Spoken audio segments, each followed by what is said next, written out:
The battle for the DA's top position in Gauteng is heating up, with Khume Ramulifho officially launching his campaign in Melrose Arch yesterday.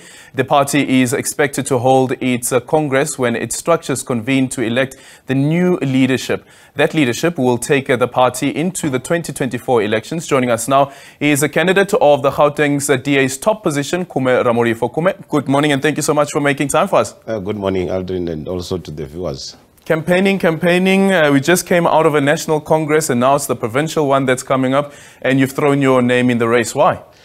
Obviously, it took some time, but then some of the colleagues who sat down with me and say, raise your hand, come 2024, you must be the one leading the campaign on the ground because, we've seen your leadership in the past. You led the successful region which was Johannesburg, and we believe that you can take us through to 2024 leading the Gauteng province. You can reignite the mood on the ground. You relate very well with, both public representatives and activists, and they're saying they are prepared to work with me. And I said, obvious, I will do it on condition that we are going to hit the ground together because this task is huge. And I believe that come 2024, the DA can win Gauteng outright. So only if we are committed to go on the ground and make sure that we register as many young people as possible. The pool is, it's wide out there. So we just need to connect and make sure that they register in huge numbers and also motivate those already registered to go and vote for us because we've already proven that coalitions are not stable and we can go for outright and it's possible. What do you mean by they say that you have run the Joburg region well, considering that it was placed under administration? And by this also meaning that what foundation was left? Oh, that was after my time. Yeah, but what foundation was left? No, I left a good foundation when I stepped down in 2017. So if you know, Joburg was leading, both in the parties and in terms of in the support because of the leadership which I provided. So only when I stepped down because I served for 5 years, which was 3 terms. And I then said, it's enough. If you recall, we also have the Vaal region, which was part of Gauteng South when I was leading. And because of the growth, and I said, you are big enough now, you need to stand on your own. And the Vaal region, as we speak now, it's successfully leading and they are on their own. And that's why we need to make sure that all regions in Gauteng, they need to be, repurposed, revived and make sure that they run an effective campaign come 2024. Yeah, so what went wrong in Joburg? There were, a couple of issues which, the party has to intervene, which make the region not really functioning. Yeah, what are those things? No, it was just issue of tensions, personality tensions, which led to activists not really doing what they expected to do. And that gap on its own led to the party to be put under administration. But that is done now, so we put all the systems together. The new date for the Congress of the region has already been set, so everything is going to run smoothly. That's why I'm saying I'm raising my hand to show. If you come in as the provincial leader, how would you make sure that no region finds itself in that particular space as well, where they have to be placed under administration? That has also led to the DA losing some ground within the Joburg region, which was actually at some point one of your fastest growing regions. I see it's effective communication, which I used to do when I was a regional chair. But also, we hold each other accountable. We had performance management. So each one, either you're a public reps, you're an activist. When we commit to say this is the task to be done, all of us will get into it. I'm saying I'm going to be a #1 activist, so I'm going to lead them, not like wait for them to do something without me. And I'm going to engage with them and encourage also robust debates, because that is what also make organization to grow. So I think if we allow that opportunity where we engage regularly, we've got systems in place. We've got your regional councils, you've got provincial councils. Those are the structures which we need to utilize to ensure that we engage. If people have got issues, they can use those structures to vent and also provide inputs or other ideas which we need to utilize going forward. Let's now speak about at the provincial level. Do you think that the party has been able to stabilize after John Moodley left, also the existence of an Action SA, and then considering that 2014 the party had 30% of the vote? In 2019, it dropped to 27%. Yeah. No, we had our own challenges because after the departure of some of the leaders, there were sort of challenges.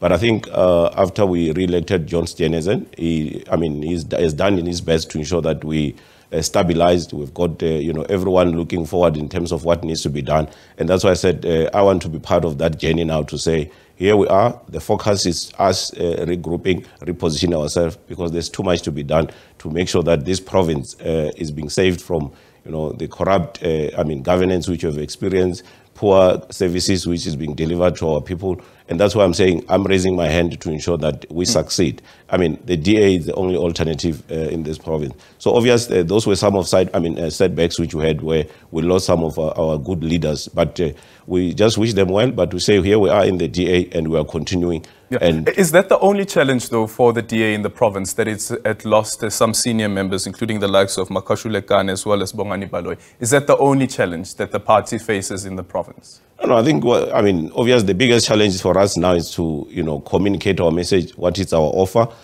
so that it's not only about us losing those leaders. It's about what is the DA offer, repackage it and communicate it. And I believe that we are now stable and everyone is on board. The focus is it's 2024. And I'm telling you now, probably will come later and say, I told you that the DA is going to lead and we are going to do that successfully. What is it that you're offering that's different to what Solly is already giving?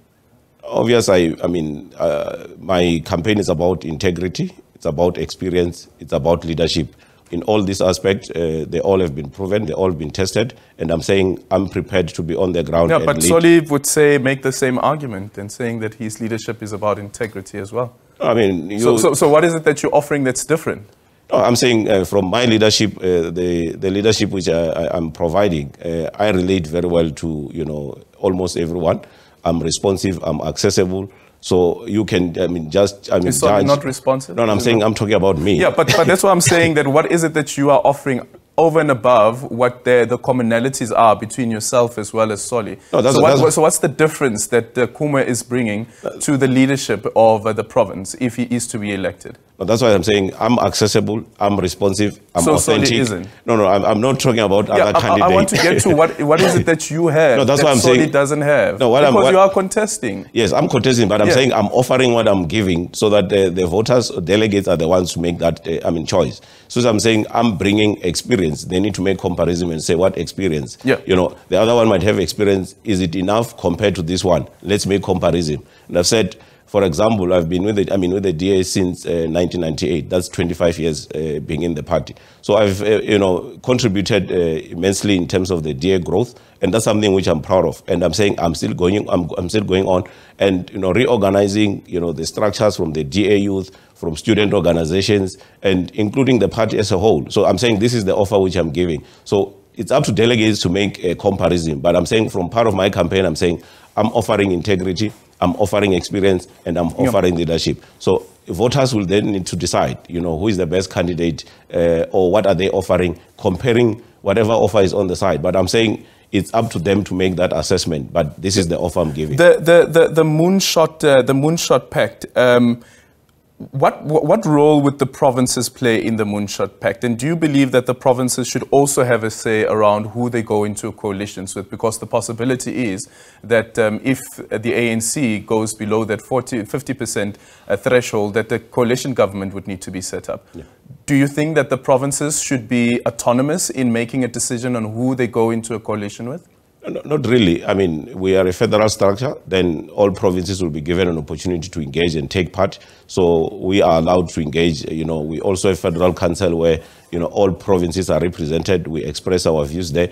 But as you know that John is leading this process, and what he has done is to invite other parties which we share the same vision. And we are saying there's a meeting where we're going to engage and deliberate on what is best to do when it comes to the Moonshot Pact. So because for now, we can't actually say this is how it looks like. We want all the parties which have agreed to sit down. But should there be some level of autonomy from a provincial level? Because we know what happened at the regional level, for instance, with the city of Johannesburg, with Dr. Mpho Phalatse. Do you think that the provinces should also play a role in saying who we go into a coalition with? No, they are part of it, as I said, because of our But the final decision is taken at the top. Yeah, but where the provinces are also represented. Yeah. Because, you know, all the provincial leaders, the provincial chairs, they are part of the federal, council. So when the decisions are taken, they are part of it. So either it's something which they need to express and say, this is what we want. But remember, this has to be an agreement with who are the parties which want to enter into an agreement to work within a coalition. But what I'm saying from Gauteng perspective,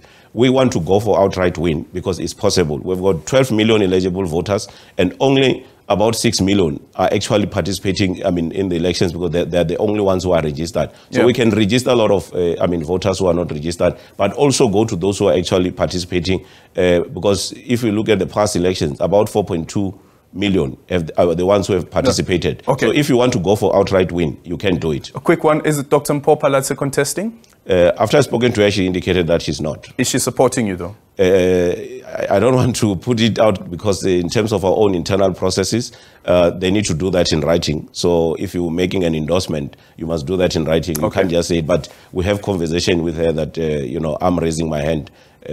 So she said, go for it. So that is the conversation I had with her. Thank you so much for your time. Khume Ramulifho there, who is contesting that position of the DA's chairperson in the province. And of course, this would eventually lead to who becomes the premier candidate for the province come the 2024 elections.